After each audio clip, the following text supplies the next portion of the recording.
Es muy posible que hoy por hoy, en la campaña electoral, estemos en una competencia de enanos electorales donde los partidos políticos y los candidatos no tienen la cantidad suficiente de caudal electoral como para que esta elección del 2018 se decida en febrero, el 4 de febrero.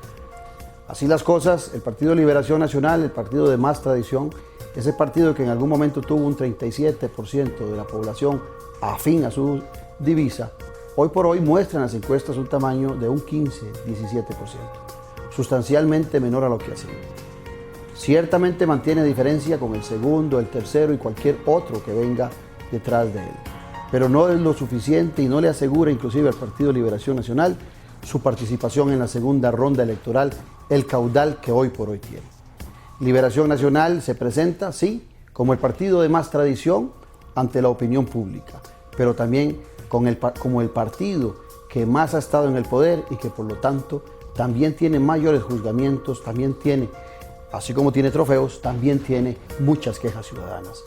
Liberación Nacional se enfrenta a una de las campañas más difíciles de su vida y es muy posible que el resultado de esa elección sea inhóspito para todos los ciudadanos. Esa es.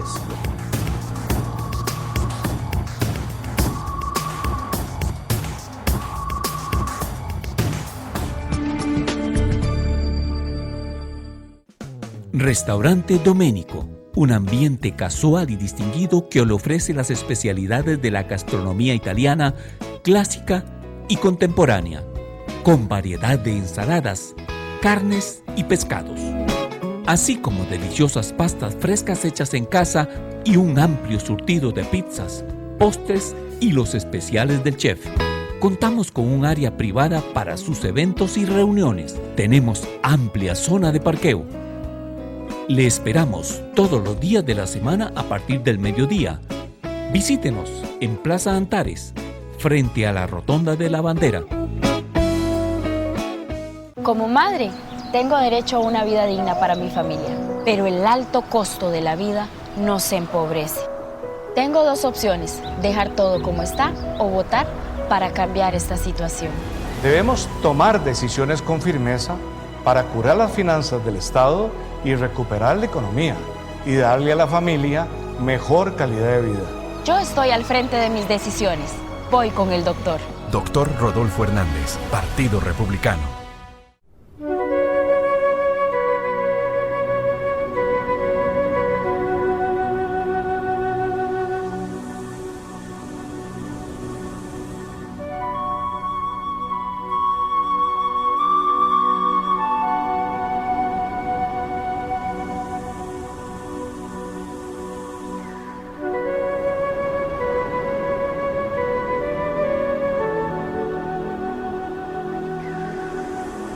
Teleplus Digital, los mejores canales al mejor precio. Más de 50 canales por solo 10.500 colones al mes. Con Teleplus Digital podrá disfrutar de señal calidad digital, más tecnología y los mejores canales, con cobertura en toda el área metropolitana. Teléfono 2286-3344 o 905-123-4567.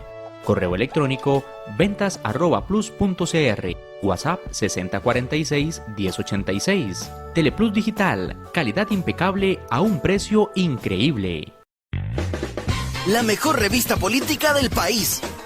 Decisiones. La revista que expone el análisis de la buena política. Adquirila en la recepción del Club Unión. O también llamando al 2273-1473. Valor 4.000 colones. Ingresa e inscribite en la versión digital revistadecisiones.com. Decisiones, la huella en la política. Este era yo.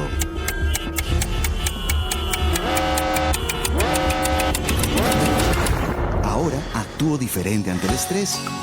Comparto con los amigos, como sano, hago ejercicio, duermo 8 horas diarias. Salud mental. Sé que algunas cosas no las puedo controlar. Reconocerlas y cambiar de actitud hace la diferencia. No hay salud sin salud mental.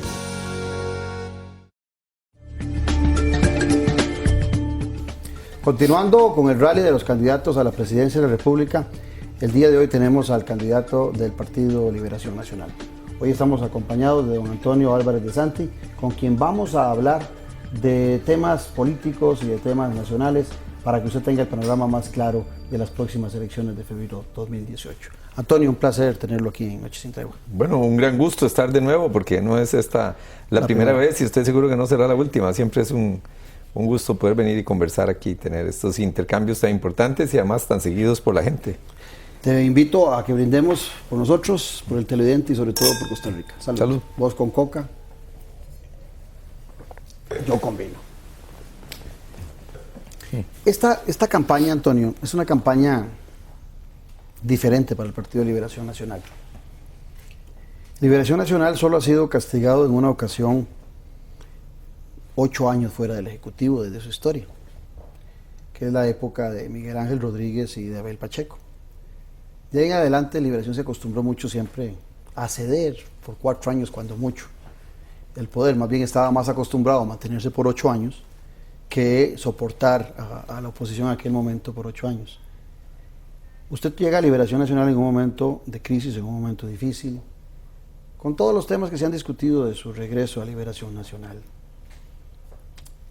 ¿Cómo visualiza usted a este partido dentro de esos cambios que requiere, que obliga y que exige el ciudadano y que parece que Liberación Nacional se niega a dárselos en un rejuvenecimiento no solamente de edad, sino de propuesta? Bueno, en realidad es difícil el ejercicio político, no solo para Liberación, sino para todos los partidos. Hay una cantidad muy grande de jóvenes que no le ponen atención a la política. Y entonces hay una apuesta diciendo hay que llegar a los jóvenes, pero los jóvenes no están poniendo atención y tampoco muestran un mayor interés por votar. Tenemos además una situación donde hay un desencanto por la política porque no se hacen las cosas, se promete en campaña y no se cumple. Entonces también hay una especie de fatiga de la gente, que no solo lo vemos en Costa Rica, sino que lo vemos en otros lugares en el mundo, ¿verdad? Y eso le pone a Liberación las cosas en alguna medida más difíciles, en otras se las pone más cómodas.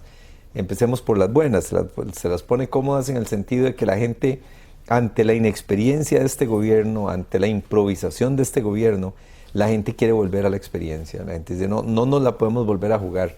No podemos llegar a estar en un gobierno donde no hay preparación, donde no hay equipos. Entonces eso nos da a nosotros una especie de carta de presentación. Pero por el otro lado también, cuando uno ha sido gobierno muchos años y ha sido el que más ha estado ejerciendo el poder, pues también tiene mayor nivel de críticas.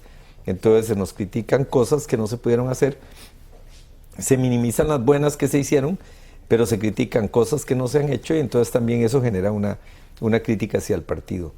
Pero creo que la candidatura mía frente a un expresidente de alguna manera legitimaba ya un cambio. No era seguir con las mismas figuras, sino abrir espacios.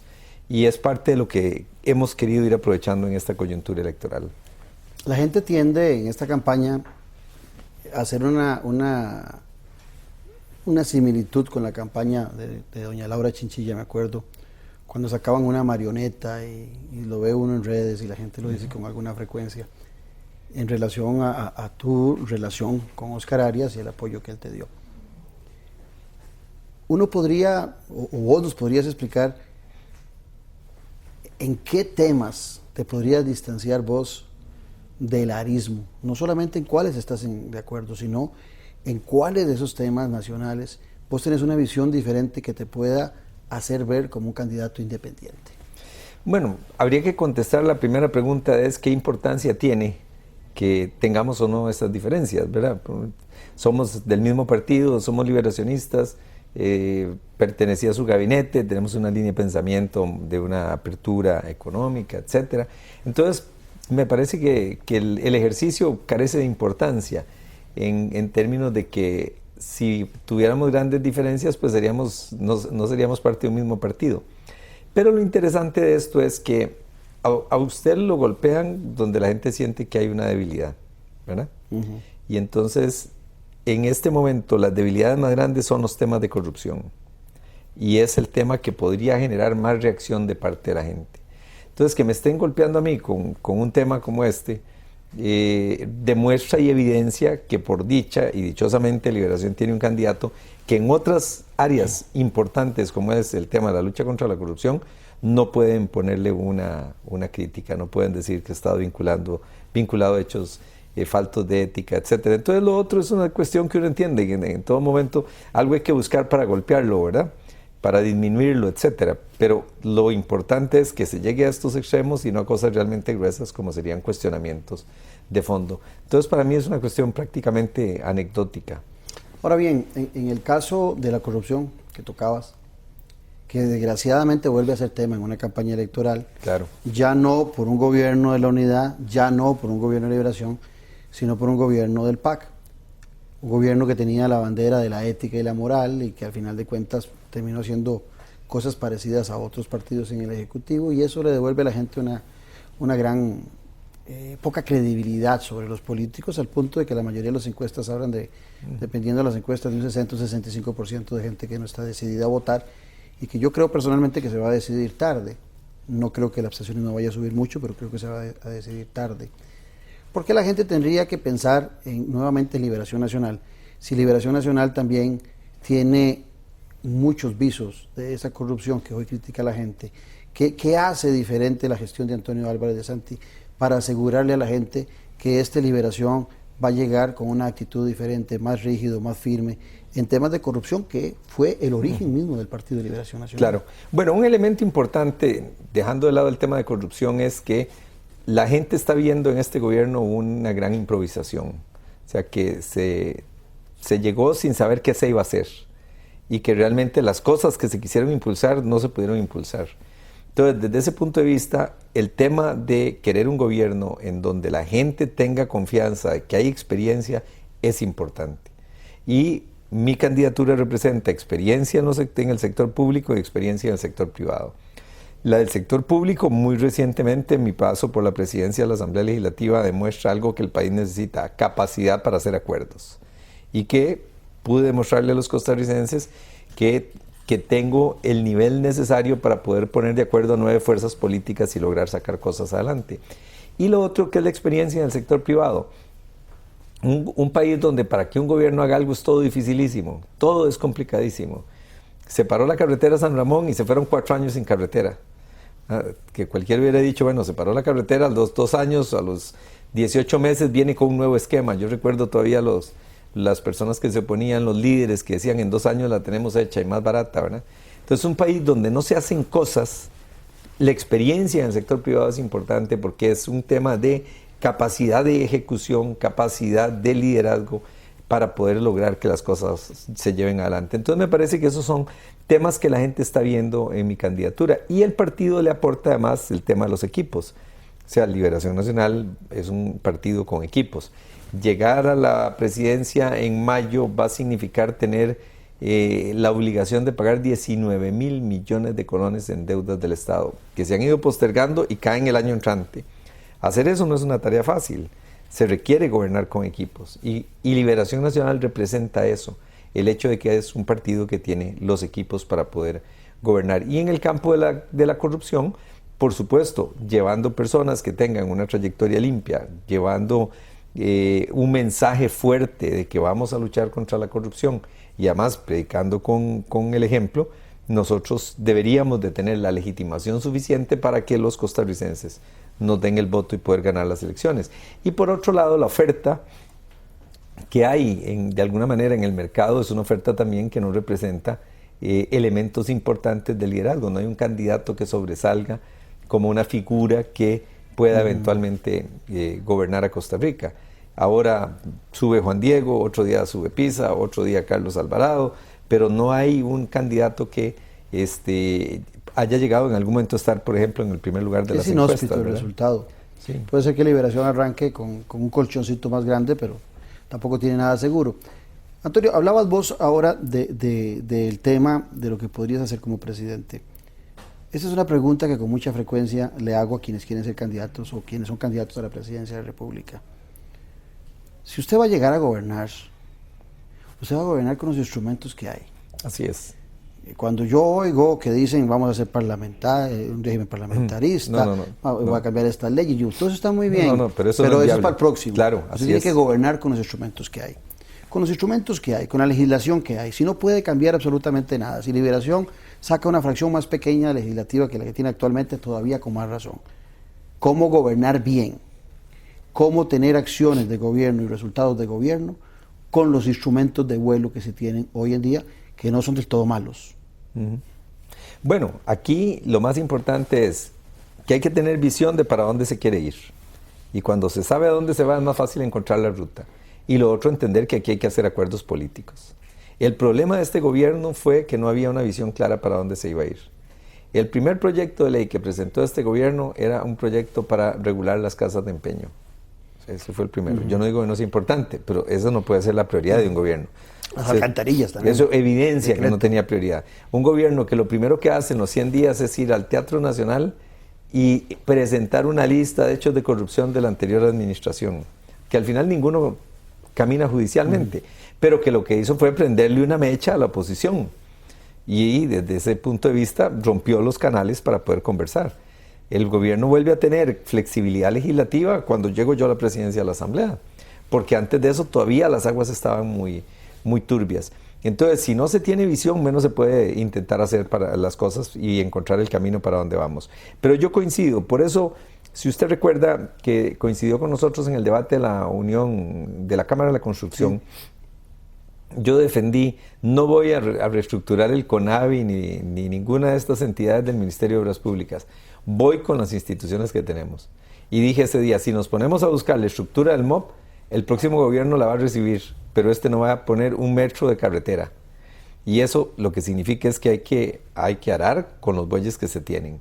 Y eso entonces significa conocer el Estado, tener la capacidad de generar acuerdos políticos y saber para dónde vamos. Para entrar con alianza público-privada, con concesión de obra pública, no hay que modificar las leyes. Hay que ponerse de acuerdo para que se puedan sacar. Pero también vea que cuando se quiere hacer algo se puede hacer. Un gobierno, ¿cuánto dura en sacar un decreto? Pero el decreto para el tema del cemento y que pudiera ingresar al país lo sacó Welmer López en 3 días. Welmer Ramos. Welmer Ramos, perdón. Te está traicionando la liga. Sí, el sufrimiento. El dolor. Welmer Ramos lo sacó en 3 días, cuando usualmente pasan meses para que un ministro haga y tome un acuerdo. Entonces, señala que sí se puede hacer. No hay plata en los bancos, dicen. ¿Cómo le prestan al pequeño y el mediano productor? Sin embargo, al señor Bolaños le dan en créditos para el cemento 48 millones de dólares. Todo el sistema bancario. Entonces, el tema es que cuando se quiere que las cosas salgan, salen, aún para mal. Ahora bien, el gobierno es corto, son 4 años.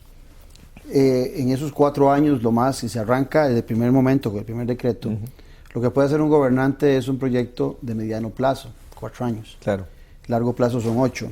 Pero, ¿cómo visualiza Antonio Álvarez, cómo visualiza dejar el gobierno después de esos 4 años y llega a ser presidente de la República? Y lo pregunto porque en esta misma sillón le contrasté a Carlos Alvarado, que en su discurso, tal vez muy emotivo, cuando fue electo candidato del PAC, dijo que en 4 años de su gobierno Costa Rica sería un país desarrollado. Yo creo que uno no puede jugar con el sentimiento y el pensamiento de la gente. ¿Qué haría usted en 4 años como para que el próximo presidente de la República pudiera continuar con una labor significativa sobre la base de algo importante que se hizo en la administración Álvarez de Santi? Avanzaríamos hacia un Estado eficiente. Dejaríamos encaminado el gobierno digital, ya habríamos iniciado proyectos de infraestructura, espero que algunos estén terminados, descentraríamos al país y dejaríamos un país mucho más sencillo de administrar, con más oportunidades y potencial para salir adelante. Y habría sentado las bases para que tengamos una mejor educación hacia el futuro y avanzando con tecnología, etcétera, pero que se requiere. Disminución sustancial de las filas de la caja, en donde llevamos una propuesta que nos dará 50,000 citas más por semana, que las queremos hacer realidad, y haber dejado las pensiones del régimen no contributivo en más de 100,000 colones. ¿Cómo va a ser eso en la caja? El punto más importante es el desentrabar el país y lograr que al final Costa Rica sea un país donde se quitaron como lo decía un ex candidato, se quitaron los tacos de la cañería y ya empieza a fluir el producto en las cañerías, ¿verdad?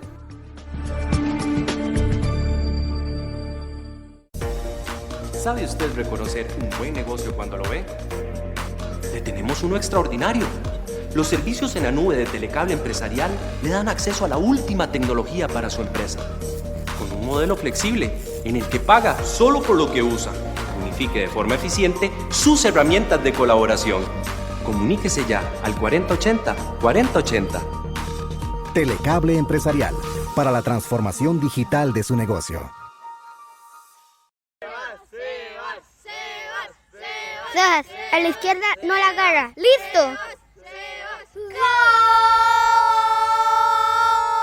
En Copia Alianza también le asesoramos como a un amigo. Llegamos donde usted se encuentre. Llámenos al 2785-3000. Encuentre nuestros servicios financieros en medios virtuales. Utilice nuestra app para sus transacciones. Copia Alianza, la cooperativa de todos. Así se tira un penal. Soy Adriana y como ciudadana tengo derecho a caminar segura por las calles. Soy Marco. Como trabajador y padre de familia, tengo derecho a un empleo digno. Soy Andrea. Como madre, tengo derecho a una mejor calidad de vida para mi familia. Los ciudadanos tienen derechos que son básicos y sagrados. El gobernante tiene la obligación de respetarlos y defenderlos. Yo voy con el doctor. Yo voy con el doctor. Yo voy con el doctor. Doctor Rodolfo Hernández, Partido Republicano. Café y palabras, porque la política sí importa. Escúchenos por 89.1 FM. Café y palabras. Charlas de café le involucran en el acontecer en el día a día de la sociopolítica nacional. Café y palabras, porque la política sí importa. Por 89.1 FM, La Superestación. Un programa con aroma de café y con sabor a gente. Café y palabras. La prueba de fuego de los candidatos a la presidencia de la República no es el enfrentamiento entre ellos. La prueba de fuego es enfrentarse en un cara a cara con los expertos. Un choque de opiniones y de conocimientos sobre los grandes temas nacionales. Acompáñanos, informate y emití un voto responsable. 13 de noviembre, Club Unión, 6 de la noche. Invitado Antonio Álvarez de Santi, candidato del Partido Liberación Nacional. Inversión $50. Reserva al 4082-3984. Organizan Foro Santander y Noche Sin Tregua. Te invitan Club Unión, Constructora Gonzalo Delgado y CRC 89.1 Radio. Este era yo.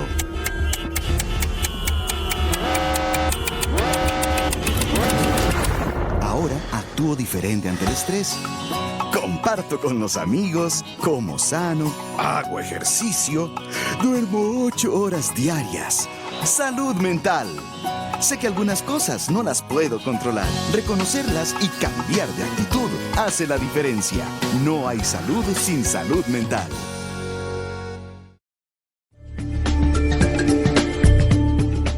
Y eso de la caja, así rápido, para no quedarnos ahí pegados. Porque me ha llamado siempre la atención ver alguna publicidad suya que dice vamos a acabar con las filas de la caja. La caja es una institución autónoma, política y administrativamente. Sí. Que la junta directiva es compartida por 3 sectores. Claro. O sea, el presidente de la República, si acaso tiene 3 votos en la junta directiva. ¿Desde qué perspectiva se le propone a la gente también eso cuando el presidente no gobierna a la Caja Costarricense de Seguro Social? Bueno, primero, para que alcancemos las metas, algo muy importante, la tecnología. O sea, no sé si los costarricenses que nos escuchan saben que las listas de espera se llevan en Excel, o sea, en una hoja electrónica, no hay un programa para listas de espera. Y esto es uno de los problemas más serios que tiene la Caja, 20 años sin expediente electrónico. Claro, mientras usted no aproveche la tecnología y no la transforme, no va a lograr que la institución sea eficiente y no va a caminar. Entonces, ese es un punto muy importante, toda la parte tecnológica que signifique un cambio. El otro aspecto en el que hemos aterrizado para poder llevar una buena propuesta es lo del segundo turno. La Caja tiene superávit importante de recursos que le permiten, teniendo ya la capacidad instalada, poder abrir un segundo turno de 4 de la tarde a 10 de la noche. Tenemos médicos desempleados, faltan especialistas, pero tenemos la capacidad de que podamos al cabo de 5 años tener al menos 1000 especialistas. Esto permite que podamos hacer un plan quinquenal que permita que al final del quinquenio, de los 5 años, la institución tenga un doble turno casi que de manera... Laura Chinchilla habló de 700 en 4 años y no llegó, yo creo que ni a ¿De 700 qué, perdón? Especialistas, me acuerdo que era uno de sus temas de campaña. Bueno, ahora están las universidades con la capacidad de presentarlo. No sé en aquel momento si habían menos universidades que las que hay ahora, pero se tiene la capacidad de poder llegar a capacitar los 1000 especialistas en 5 años. Ahora, Antonio, usted es reconocido como un empresario exitoso. La gente, el ciudadano lo visualiza como un hombre adinerado, pero usted en sus inicios es un hombre de clase media, de media, de una familia clase media. La gente siente que ya por la posición que está usted hoy en día, usted no tiene la sensibilidad o se aleja de aquel mundo que usted conoció de una clase media muy sólida en Costa Rica. Para esa clase media que usted disfrutó, que le dio mucho de lo que logró a futuro con universidad pública, escuela pública y demás, ¿qué propone para esa gente que hoy le reclama a la clase política estar pensando mucho en la macropolítica y abandonando esa macroeconomía y olvidando esa microeconomía? Y la persona, olvidando la persona. ¿Qué propone Antonio Álvarez para esa gente? Bueno, primero es importante entender eso que usted ha dicho. Mi origen es el de una persona de clase media media. Yo nazco en San José y crezco y me desarrollo en mi niñez y adolescencia por Plaza González Víquez. Ahí donde está el busto y el monumento a Don Cleto, ¿verdad? Ese es mi barrio Vasconia, y esa es mi zona. Puedo estudiar, salgo de la Universidad de Costa Rica y empiezo a poder superarme como persona. E incluso el éxito empresarial que Nuria y yo tenemos se origina precisamente en oportunidades que da el Estado al existir una institución como Corvana, que permite que puedan existir productores independientes de banano frente a las compañías transnacionales.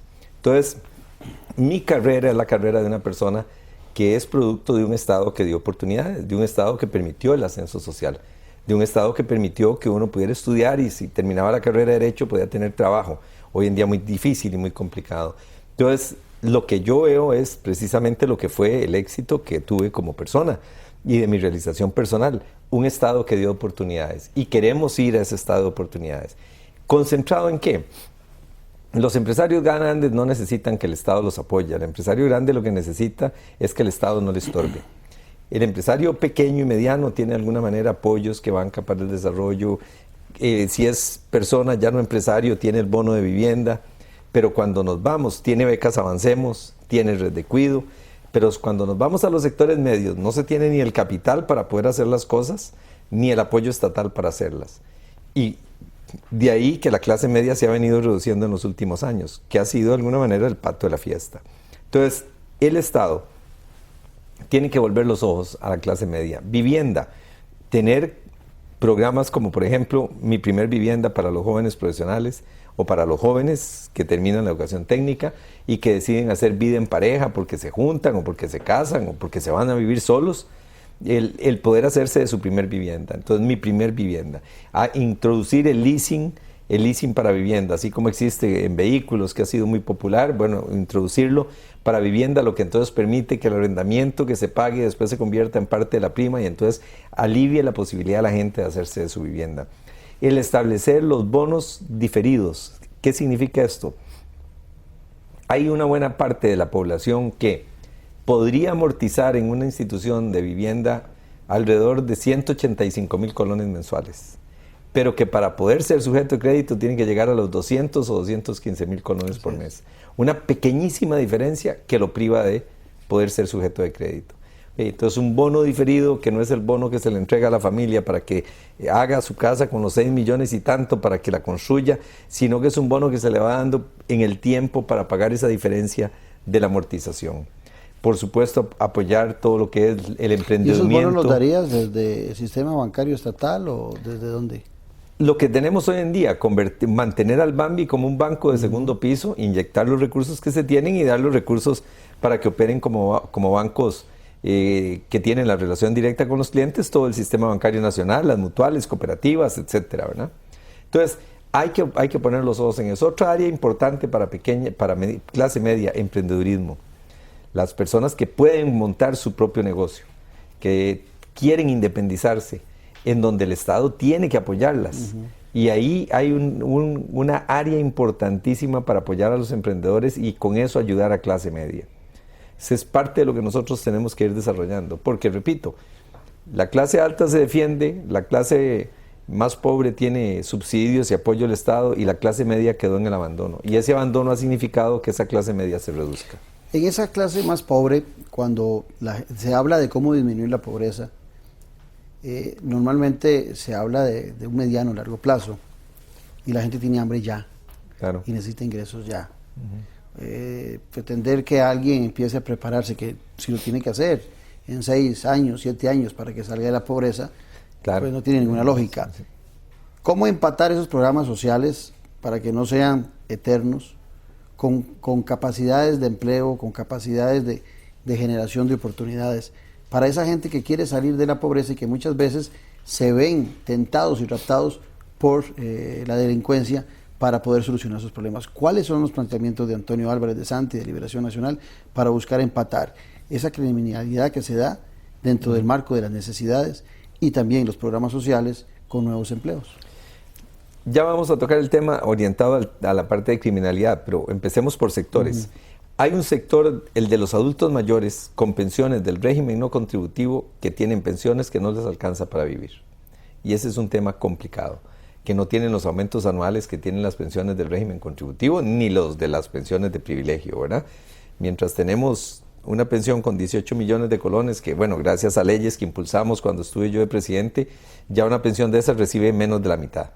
Pero mientras existen esas, tenemos un grupo muy grande de pensiones que andan por poco más de los 70,000 colones. Ahí sí vamos a un programa agresivo para que durante el cuatrienio podamos llevar esas pensiones a pasar de los 100,000 colones mensuales. Ahí sí le llevamos una transferencia directa a sectores que hoy en día están en condiciones de pobreza y que no pueden vivir y que requieren una transferencia al Estado. Y además justicia, ¿verdad? Porque estamos hablando de adultos mayores, ¿verdad? Así es.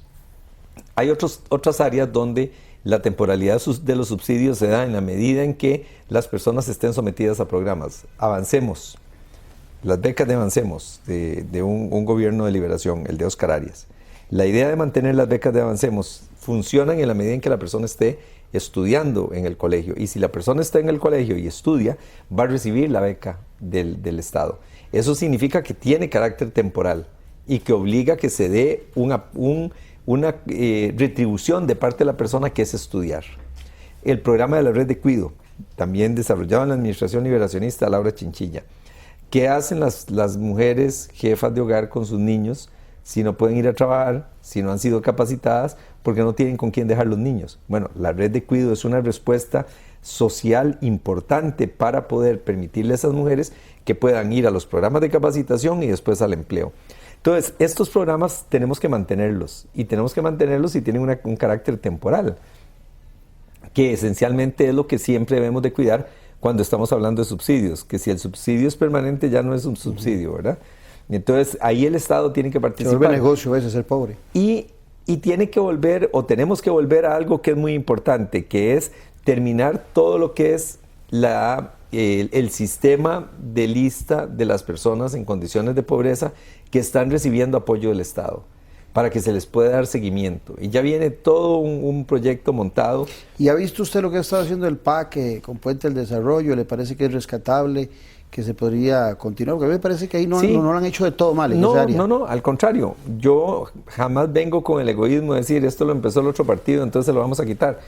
Lo que tiene que ver con Puente para el Desarrollo, que ha venido funcionando bien, y el resto de las propuestas que se han venido desarrollando, que están funcionando bien, las vamos a dejar y las vamos a aumentar. Así como en el INA tendremos que cambiar los programas de estudio, porque como lo demostró la publicación recientemente hecha por el periódico La Nación, 2 de cada 3 graduados del INA no consiguen trabajo.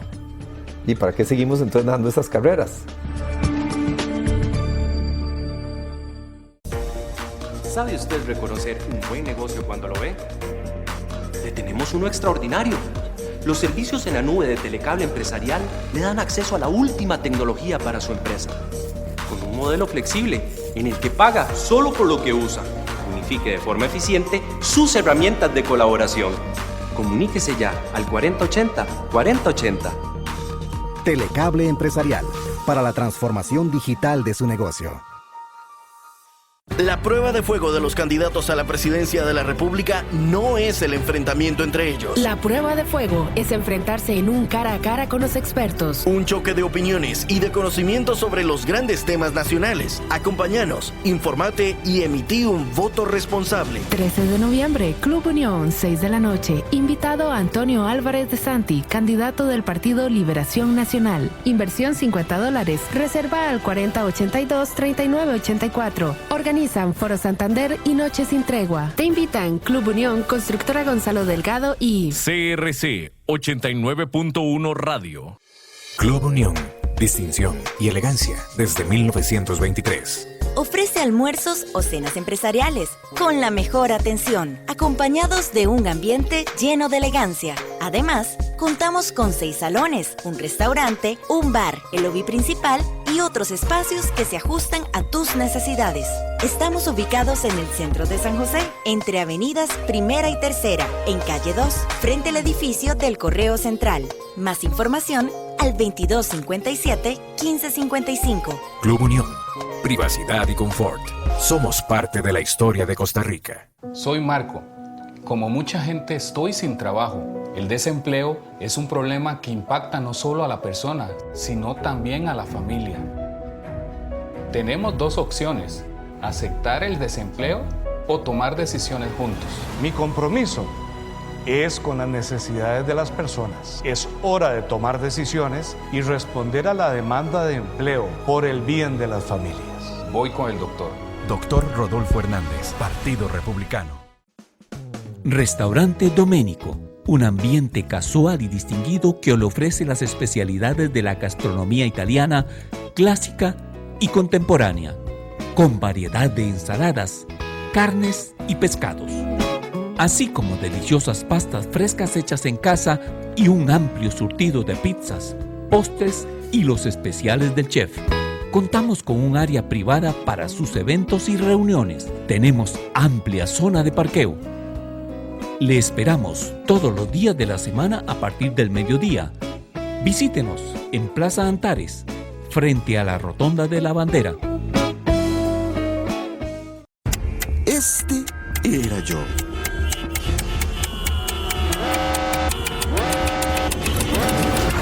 Ahora actúo diferente ante el estrés. Comparto con los amigos, como sano, hago ejercicio, duermo 8 horas diarias. Salud mental. Sé que algunas cosas no las puedo controlar. Reconocerlas y cambiar de actitud hace la diferencia. No hay salud sin salud mental.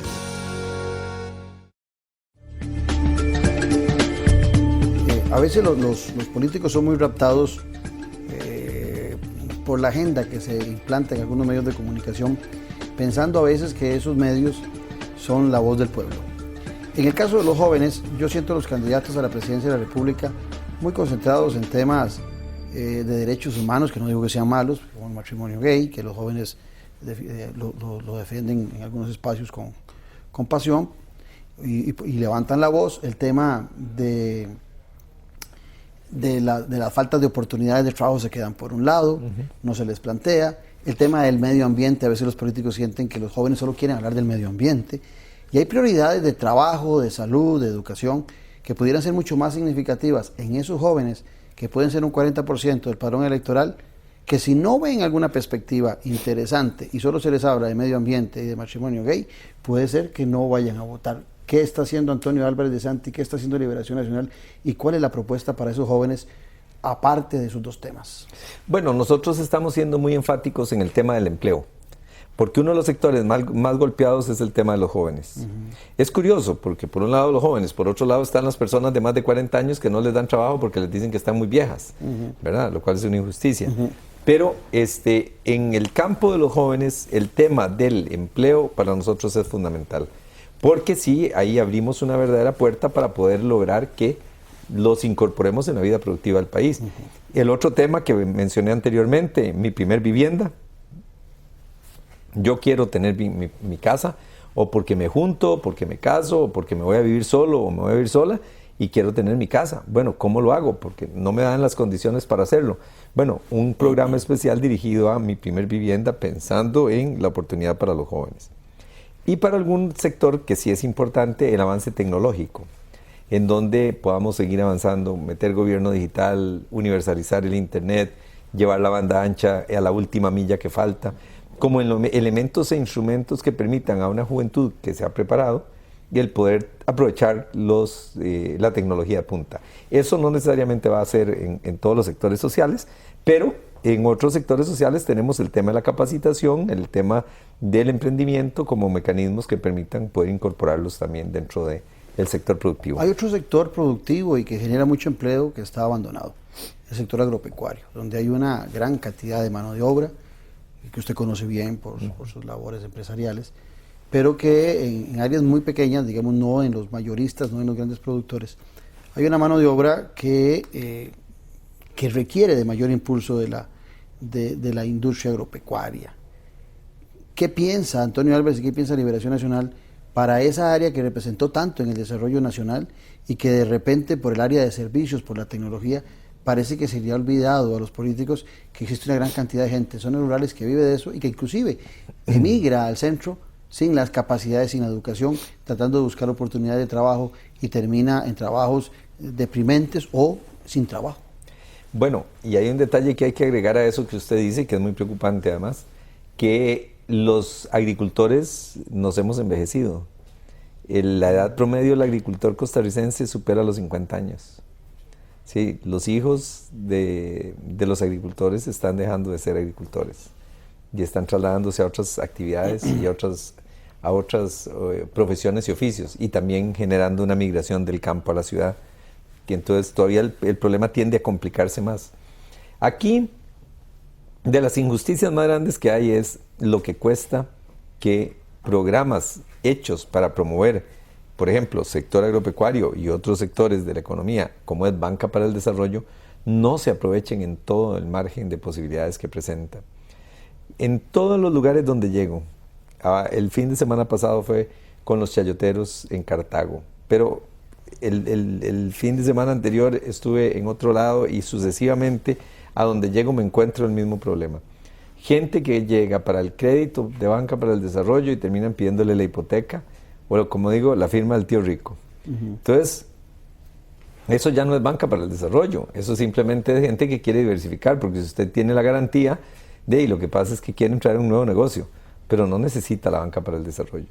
Entonces, tenemos que entender en el país que hay que cambiar realmente el chip, y si tenemos una banca que es para el desarrollo, ¿qué es lo que pretende? Que si usted tiene un buen proyecto que puede resultar exitoso, pero no tiene las garantías, porque es una persona que apenas va a iniciarse en el mundo de la pequeña, la mediana empresa, a usted se le dé el préstamo, porque usted tiene una buena idea y tiene una buena condición. Pero si el tema está en las garantías, entonces ya no es Banca para el Desarrollo. Y ahí sí tenemos que hacer un cambio, porque nos hemos venido complicando demasiado. Y a eso hay que sumarle un país donde cada vez inventamos más requisitos y cada vez vemos a ver qué más se le pone para que la gente no pueda trabajar. El día de hoy me reuní con un grupo de desarrolladores de vivienda y me hicieron una presentación de los trámites que hay que llegar para poder tener un proyecto de vivienda. Al final concluimos que los proyectos que en mi administración no inicien, que van de cero, ¿verdad?, que no inicien en los primeros 4 meses, yo no los inauguro. Quedan para el próximo presidente. Quedan para el próximo presidente. Porque año y medio con los permisos y con todos los estudios previos de van arrancando a mitad de gobierno. 6 meses para que se le pueda terminar de registrar en el Bambi. Después de eso, la orden para el financiamiento, el inicio de la construcción. O sea, que en 4 años no ve usted un proyecto que se inicie de cero y se termine. Hay algo que es muy interesante en todo este desarrollo para todas estas áreas que estamos comentando, que es el tema de infraestructura. A mí me llama mucho la atención que inclusive en algún momento la gente hablaba como que el puente de la Platina iba a ser algo fenomenal y sobre lo cual el Partido Acción Ciudadana se iba a montar. Y yo decía, bueno, ¿en qué le afecta a la gente de la frontera sur, el norte, o en qué le beneficia un puente de la Platina? O en las costas. ¿Por qué le hago esta pregunta? Porque creo que a veces nos enfocamos mucho en la infraestructura de gran área metropolitana. Y pequeña. Sí, exacto. Y por otro lado también en muchas ocasiones creemos que infraestructura es solo carreteras, sí. Y hay deficiencias en hospitales, hace falta vivienda, vemos la imposibilidad inclusive del Ministerio y de las Juntas de Educación de desarrollar escuelas. O sea, el problema de la infraestructura nuestra va mucho más allá de las carreteras. ¿Qué se ha planteado Liberación y Antonio Álvarez en ese campo? Claro, y hay un tema todavía más serio que eso.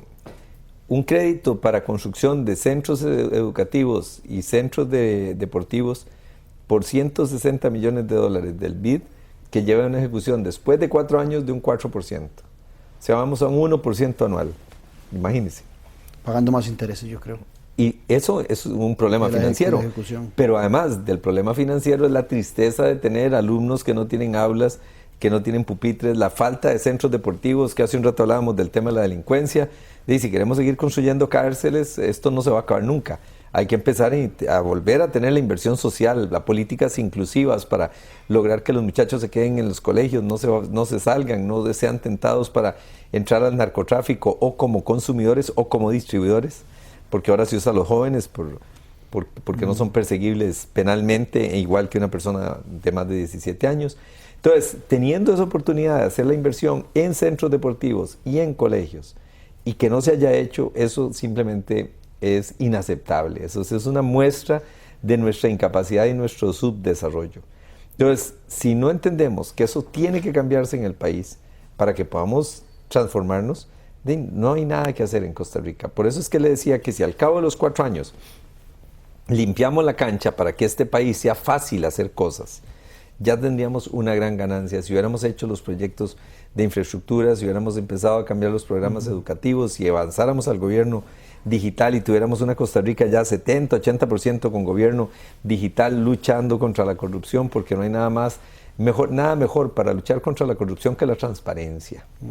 Y entonces definitivamente eso es lo que nosotros tenemos que hacer. El hecho de que la Platina le hubiera representado al presidente levantar su popularidad, lo que demuestra es el nivel de desesperación que tenemos de que no se solucionan problemas, que una cosa tan puntual como esa tuvo una repercusión nacional que no nos imaginábamos que iba a tener antes de que... Pero no será más fácil para los políticos ahora que antes, porque ahora les piden cosas pequeñas, o sea, el ciudadano claro, pero hay que le pide las monstruosidades. Claro, pero hay que pensar en grande, ¿verdad? Sí, estoy de acuerdo, pero parece que los políticos no pueden ni siquiera cumplir en esas cosas pequeñas. ¿Y por qué creer ahora de nuevo en Liberación Nacional, que Liberación Nacional también cayó en ese adormecimiento en cuanto a las políticas públicas y sus resultados? Vea, don Claudio, hoy no haríamos el Teatro Nacional. ¿No? ¿Ah? No lo haríamos. No lo haríamos. No, eso estoy convencido. Lo que hizo en los 1810 inicia, me parece que es cuando inicia el ferrocarril Tomás Guardia, ¿verdad? No, hoy más bien es peor ese tren que lo que... De lo que hizo... Tuvimos un tren nuevo. Sí, de lo que hizo rieles nuevos. Minor Kid y el desarrollo del ferrocarril. Entonces, vamos como el cangrejo, ¿verdad? Vamos para atrás. Entonces, llegó el momento en que nosotros podamos demostrarle al país que vamos a hacer cosas. Y esa ha sido mi vida como empresario, coger proyectos y hacerlos realidad. Exitosos, no todos, pues en algunos no he sido exitoso, pero los he hecho. Algunos hemos tenido que cerrarlos, otros los hemos vendido. Por dicha, el balance general es muy positivo. Pero lo que hay que hacer es hacer cosas. Si en Costa Rica hicieran si no en Costa Rica, si en el mundo se hiciera un concurso de cuál país tiene más diagnósticos, ganamos y por goleada. Porque aquí tenemos diagnósticos que cada 4 años se cambian. Y cuando se cambia ministro, se hace un diagnóstico para actualizar el anterior. Y hacemos diagnósticos del diagnóstico. Está el Estado de la Nación todos los años. Y al final no se hacen las cosas. Entonces ya llegó el momento de que dejemos de hablar y pasemos a hacer. Y lo que este país necesita es un presidente que tenga el liderazgo y la capacidad ejecutiva para lograr que las cosas se hagan. Y esa es la apuesta que nosotros tenemos. Con un gabinete muy ejecutivo, paritario, para que podamos salir adelante. Seguridad, empezar con la inversión social, lo que hablábamos anteriormente. O sea, el hablar de seguridad de una vez pensando en más cárceles es empezar al revés. Obviamente habrá que hacer más cárceles, pero si no invertimos en lo social, reteniendo a los muchachos... ¿Seguiría el proyecto o la política que ha hecho la actual ministra de Justicia de liberar? Jamás, esto ha sido una irresponsabilidad. Pero el problema era por falta de cárceles, supuestamente. Sí, claro, pero esto ha sido una irresponsabilidad. El nivel de reincidencia de las personas que han puesto en libertad es elevadísimo. Porque se pone a la gente en libertad solo porque no hay campo, no porque institucionalmente se determinó que esa persona que cometió un error y lo condenaron a través del tiempo carcelario se ha readaptado y puede tener una segunda oportunidad. No, es pónganlo en libertad porque no hay campo. Pero segunda oportunidad con 15 años de cárcel. ¿Usted, sus empresas, le daría trabajo a una persona que estuvo 15 años por haber matado a alguien? Es uno de los temas complicados que hay. Nosotros reformamos la ley para quitar el requisito, para que el registro de delincuentes borre las condenas en un plazo menor y la persona pueda ser reinsertada a la sociedad, para quitar ese prejuicio, salvo en delitos sexuales, obviamente, ahí muy complicado llevar a trabajar una escuela a una persona que ha sido condenada por delitos sexuales, ¿verdad? Casos de narcotráfico, porque bueno, ahí también hay un repudio social mucho más alto, pero en esos otros casos de los robos menores, etcétera, debe de existir ya la posibilidad, me parece, si la memoria no me falla, que a los 2 años o 3 años ya la hoja de delincuencia esté limpia, entonces la persona pueda reinsertarse nuevamente en lo laboral. Pero tenemos que abrirlo, porque si no vamos a condenar a esa gente para que tenga que volver al delito. Claro, es muy fácil diciendo eso pensando en que se vaya a trabajar con el otro y no conmigo, ¿verdad? Pero es parte de lo que tenemos que ir cambiando en la sociedad. Y si tuviéramos un buen sistema en adaptación social, más hoy en día con la computación, que pudiéramos irle dando seguimiento a las personas, se le puede dar una tranquilidad a los patronos de que alguien que cumplió una condena ha tenido un buen comportamiento y se le pueda incluir en la fuerza laboral. Alianza para el Pacífico. De acuerdo.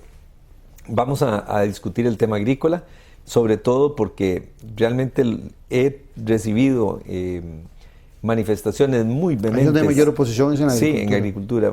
Oposición muy vehemente de los cafetaleros, quien dicen que si vamos a la Alianza Pacífico, Colombia nos invade de café. Y bueno, nosotros que tenemos el mejor café del mundo, ¿verdad? Y que, eso dice el Papa. Y que tenemos estas condiciones, no es posible que nos vaya a sacar Colombia, pero hay que hacer los números, hay que revisarlos, pero mi voluntad es ir a la Alianza Pacífico, avanzar en la OSD también, para que vayamos a jugar con el grupo de los países grandes. Si queremos pensar en pequeño, nos vamos a quedar pequeños. Si pensamos en grande, vamos a poder lograr metas más grandes. Algo que poco les preguntan en los debates y en los foros a los candidatos: política exterior, que creo que es un tema importante. Un país que no tiene ejército debería tener un excelente cuerpo diplomático y debería tener una visión muy grande de protección, desde el hecho de generar políticas exteriores bien gruesas, bien ubicadas y con un sustento de las premisas de libertad, de defensa de la libertad, desmilitarización, de la democracia, desmilitarización. Sí. ¿Cuál es no al bilateralismo, ir por el multilateralismo, tenemos muchas fortalezas. Fortalecimiento de las entidades supranacionales como la ONU, la OEA, bueno, ni qué decir la OEA, ahora con el caso de Venezuela, nosotros iríamos mucho en esa línea, impulsar la otra propuesta que había quedado también en la administración de Arias, de Oscar Arias, del consenso de Costa Rica, no dar apoyo social a aquellos países que consumen más en temas de militares que en temas sociales, ¿verdad? Que es un elemento importante. Pero yo a esto y esa voz que tiene Costa Rica en el mundo le agrego algo más, una posición muy agresiva en materia de colocación de los productos costarricenses en los mercados internacionales y de la divulgación del país. Eso que en chiste decimos el pura vida y el país más feliz del mundo, pero también la defensa de nuestros productos, no es que los embajadores van a andar vendiendo, sino que es el proyectar a Costa Rica como lo que es. País que es amigable con la naturaleza, que produce con sostenibilidad, que tiene una gran condición para el turismo, que puede traer inversión extranjera porque tenemos suficiente gente preparada, educada, con un segundo idioma. Entonces, junto a esos temas que hablamos de la política internacional, un cuerpo diplomático muy dinámico en materia de promoción del comercio. Por supuesto, de la mano con el Ministerio de Comercio Exterior, pero el Ministerio de Comercio Exterior no tiene las embajadas en todos los territorios, ¿verdad? Y para ir terminando, tal vez parece una pregunta de cajonera, pero creo que es una pregunta importante. ¿Por qué un costarricense debería votar por Antonio Álvarez de Santi en relación con los candidatos que compiten con él? ¿Por qué no Juan Diego Castro? ¿Por qué no Rodolfo Pisa? O sea, ¿qué cree Antonio Álvarez tener más fuerte para presidir este país que sus contendientes? La experiencia de haber trabajado en el sector público, haber sido ministro, de haber sido presidente de la Asamblea Legislativa en 2 oportunidades, demostrar que puedo generar acuerdos y poner a un país con tanto partido político separado, alcanzar acuerdos como lo demostré como presidente de la Asamblea Legislativa, y conocimiento del sector público y capacidad gerencial, capacidad de poder hacer cosas, capacidad de poner a andar proyectos, capacidad para superar obstáculos para poder salir adelante logrando que las cosas se hagan, y un partido que tiene equipos para poder ¿Gobernaría renovar. solo con su partido? Bueno, ese es un tema que... La Liberación es tal claro, vez el único que lo puede hacer en estos momentos. Sí. Pero hay figuras que ya están claro, bastante desgastadas. Ese es un tema en el que habrá que esperar también el resultado de las elecciones, y si un resultado muy parejo nos va a obligar a tener que ir mejor a un gobierno multipartidista, es un tema que tendremos que ver después de las elecciones. ¿Algo más, don Antonio? Se nos fue el programa. No, nada más, bueno, agradecer la invitación, pero en medio del ambiente político con frecuencia caemos en pesimismo. Y yo sí quiero decirle al costarricense, tenemos motivos para estar optimistas, tenemos un país con un gran potencial, tenemos que cambiar el pesimismo por la ilusión y la seguridad de que podemos lograr que en el país se cambien las cosas para bien. Muchas gracias. Muy amable. Sobre todo a ustedes las gracias por habernos acompañado en el programa de la política con P mayúscula. Los esperamos entre 8 días con otro candidato para seguir hablando de las elecciones del 2018, en donde usted tiene que estar informado y comprometido con la mejor decisión. Nos vemos y muchas gracias.